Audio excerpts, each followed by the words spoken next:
قرية مرتفع كبير المسمى في المنطقة قراج هيوك الكردية من عشيرة الرشوان.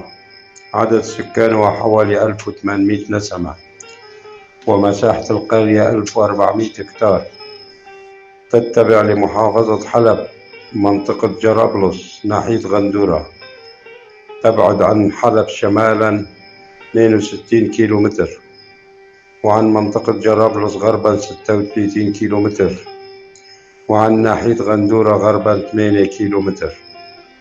تحدها من جهة الغرب قرية أوجلي، ومن جهة الشرق قرية قنطرة، ومن الشمال قرية حميرة، ومن الجنوب قرية شاوة. تعرضت القرية عبر التاريخ إلى سياسات الانحلال الثقافي، وخاصة أثناء الاحتلال العثماني وقربها لحدود التركية، مؤخرا أثناء مشروع الحزام العربي تعرضت إلى سياسة التعريب. القرية قديمة ووجود فيها تل ومعالم أثرية ونقوش زردشتية على الصخور، وكهوف رومانية وبيزنطية.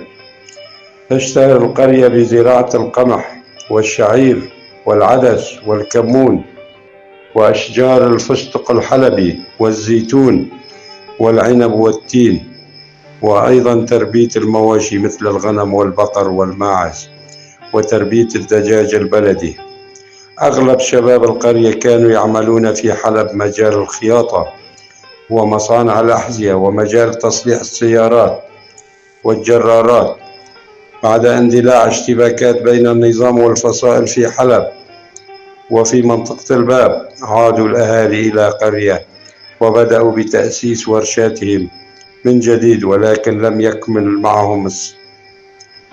سيطر الفصائل على الريف الشمالي لحلب، وبدأ المعاناة من خطف أصحاب الورشات والتجار ومالكي الآليات، وطلب منهم الفدية بحجة دعم الثورة.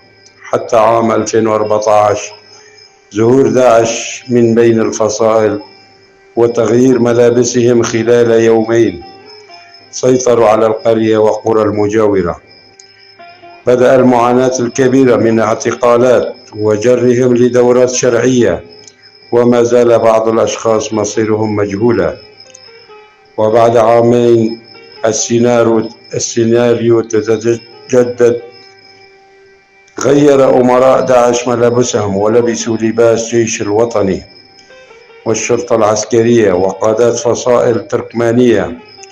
وما زال المعاناة مستمرة من تدريس باللغة التركية في المدارس، وتعامل بالليرة التركية، واستيلاء على أملاك الأهالي وبناء عليها مستوطنات تسكن فيها غرب من كافة مناطق سوريا.